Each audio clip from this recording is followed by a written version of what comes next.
अवधूत चिंतन श्री गुरुदेव दत्त. श्री स्वामी समर्थ. तुम्हा सगळ्यांचं आपल्या चॅनलमध्ये खूप खूप मनापासून स्वागत. उद्या आहे गतहरी अमावस्या. अमावस्या म्हटलं तर आपल्या आयुष्यातली जी काही निगेटिव्हिटी आहे, नकारात्मकता आहे, तो बाहेर काढण्याचा दिवस. आणि उद्या तर आषाढी अमावस्या, गतहरी अमावस्या किंवा दिव्याची आवस आपण ज्याला म्हणतो, अतिशय महत्वाचा दिवस. पण तुमच्या आयुष्यातील ह्या अडचणींमुळे तुम्हाला केलेल्या सेवेचं फळ तुम्हाला अजिबात मिळणार नाही. ते काय, तेच आपण आजच्या व्हिडिओमध्ये बघणार आहोत. तर चला व्हिडिओला सुरुवात करूया. गतहरी अमावस्या याचा अर्थ काय आहे? ह्या दिवशी आपण परमेश्वराला एक वचन देतो. जे काही मी खाल्लं आहे, जे काही मी पिलं आहे, ज्या गोष्टी माझ्याकडनं घडल्या आहे वाईट, त्याचा मी त्याग करत आहे. जे गत आहे, जे घडलं आहे, ते हरण कर रे परमेश्वरा, असं आपण देवाला वचन देत असतो, देवाला साकडं घालत असतो की मी आजपर्यंत जो मांसाहार केला होता त्याचा मी त्याग करत आहे. म्हणून तर श्रावणात खरं तर मांसाहार वर्ज्य असतो.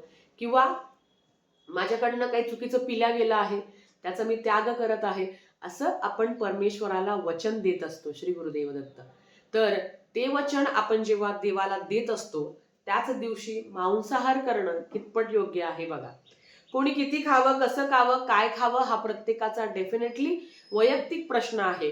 पण जेव्हा तुम्ही दिव्याची आवस आहे, दिव्याची पूजा तुम्ही करता, तुम्ही लक्ष्मी प्राप्तीच्या पूजा करता आणि तुमच्या घरातले मस्त खाऊन पिऊन येता, त्या सेवेला काही अर्थ आहे का सांगा?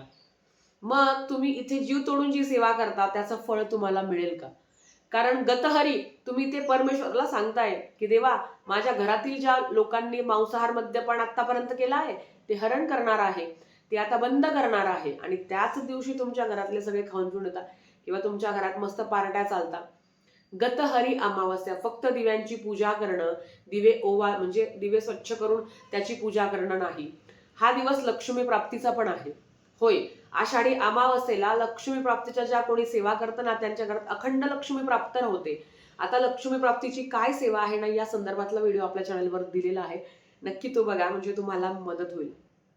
या दिवशी काही गोष्टी आहे ज्याचं पालन करणं महत्वाचं आहे. तर सगळ्यात आधी हेच, मांसाहार करायचा नाही. अगेन ताई, मी नाही करणार ग, पण घरातले करून येतील. मी तुम्हाला आधीच सांगितलं की तुम्ही परमेश्वराला ते सांगता ना, जे खाल्लं आहे त्याचं हरण होऊ दे, जे काही वाईट घडलं आहे त्याचं हरण होऊ दे.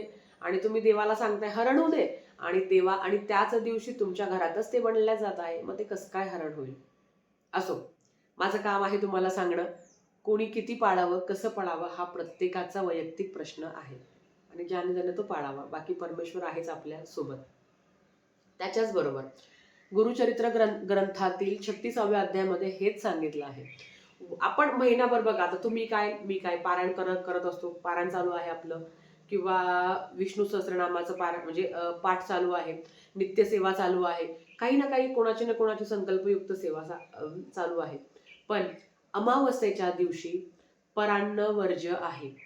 अमावस्येच्या दिवशी कोणाच्याच घरचं, माहेरचं सोडलं तर, कोणाच्याच घरचं खायचं नाही. कारण अमावस्येचा हा दिवस असाच आहे की आपण महिनाभर जे काही कर्म करतो, जे काही आपल्याकडनं महिनाभर सेवा घडत असतात, त्याचं जर आपण अमावस्येच्या दिवशी एखाद्या घरचं काहीतरी खाल्लं, कोणीतरी आणून दिलं, गे ग बाई आज काहीतरी, आता समजा उद्या मी खीर करणार आहे माझ्या घरात नैवेद्याला, मग मी कोणाला तरी म्हणेल की खाय ग हे, मग काय होतं, वर्षभराचं जे काही कर्मफळ आहे आपलं, ते बऱ्यापैकी आपल्याकडनं कमी होतं. म्हणजे मी कोणाला तरी खायला देणार आहे तर त्यांचं ते कमी होतं.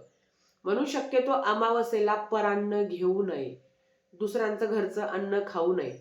ताई, मला सवाष्णी बोलवलं आहे, जाऊ शकता. किंवा ताई, मी प्रसाद, आपण देवाचा प्रसाद आहे, तो अमृता समान आहे, तो खाल्ल्याने काही होत नाही. पण दुसऱ्यांच्या घरचं जेव्हा आपण खातो किंवा काही आहे, तर अन्नातून बऱ्यापैकी दोष लागतात. कारण काय आहे ना, एखादा व्यक्ती जेव्हा पदार्थ बनवत असतो, असंख्य विचार चालू असतात. आपण यात स्वयंपाक करताना बघा किती मन इकडं तिकडं अख्ख्या गावभर फिरून येतो आणि मनात कोणाला तरी काहीतरी बोलतो, काहीतरी चालत असतं. मग ते सगळे गुण त्या अन्नाद्वारे आपल्याला मिळत असतं. आणि चुकून माकून जरी अमावस्येला खाल्लं ना आपण, तर ते दोष लागतात. मग ताई, बाहेरचं पण खायचं नाही का?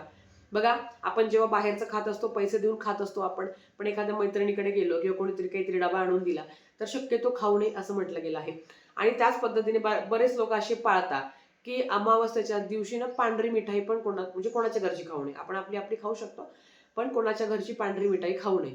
आता पांढरी मग पेढे आले. आता मंदिरातले पेढे चालतात बरं का, पांढरी मिठाई खाऊ नये असं म्हणतात. आता मी तरी म्हणजे अमावास्येच्या दिवशी केंद्रात वगैरे गेलं तर पेढे वगैरे असतात, किंवा कुठल्याही मंदिरात गेलं तर पेढे वगैरे असतात, तर तो प्रसाद असतो, त्याला काही होत नाही. साक्षात महाराजांचं वलय कवच आहे ते, त्याने आपल्याला काहीच होणार नाहीये. पण कोणीतरी काहीतरी आणून दिलं तर शक्यतो ते खाऊ नये. आता अमावास्येच्या दिवशी मी तुम्हाला आधी सांगते, उद्या म्हसोबाचा नावाने नारळ फोडा. उद्या म्हसोबाच्या नावाने नारळ फोडा. कसं फोडायचं, काय फोडायचं तुमच्या हातात आहे. आमच्या जवळपास म्हसोबाचं मंदिर नाही आहे. मग फक्त म्हसोबाच्या नावाने घरात प्रार्थना करा की हे म्हसोबा महाराज, मला तुमचं मंदिर माहिती नाही आहे, पण तुमच्या नावे हे नारळ मी फोडत आहे. ते नारळ फोडून तुम्ही वाहू शकता किंवा प्रसाद म्हणून घरच्यांनी खाऊ शकता. कारण उद्या म्हसोबाच्या नावाने नारळ का फोडलं जातं याचं कारण मी तुम्हाला सांगितलं आहे की आपला जो रहदारीचा रस्ता आहे ना, तर तो रस्ता आपल्याला कधी किंवा कुठलं वाईट अपघात संकट आपल्यावर येऊ नये आणि ते आपले रक्षण करत असतात, ते आपले संरक्षण करत असतात, त्यांच्यासाठी एक नारळ फोडायचा असतो. तर मग उद्या घरातील कर्त्या पुरुषांनी तो नारळ फोडला तर अतिउत्तम. आणि जर नसेल तर खरं तर महिला कधीच नारळ फोडत नाही, पण जर ते नसेल, कुठल्या गावाला असेल, तर तुम्ही तुमच्या मुलांकडनं फोडून घेऊ शकता. मुलं पण नसेल तर म्हसोबा महाराजांच्या मंदिरात जाऊन लांबून दर्शन घेऊन तुमच्याकडे जर गुळ फुटाणे अर्पण करायचा असेल किंवा दही भाताचा नैवेद्य सुद्धा म्हसोबाला अर्पण करता.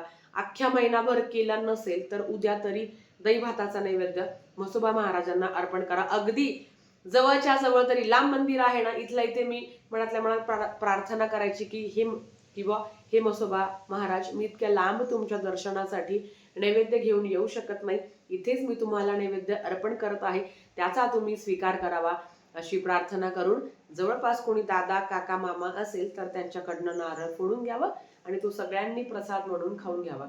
म्हसोबा महाराज आपलं येता जाता ते आपलं खूप संरक्षण करत असतात.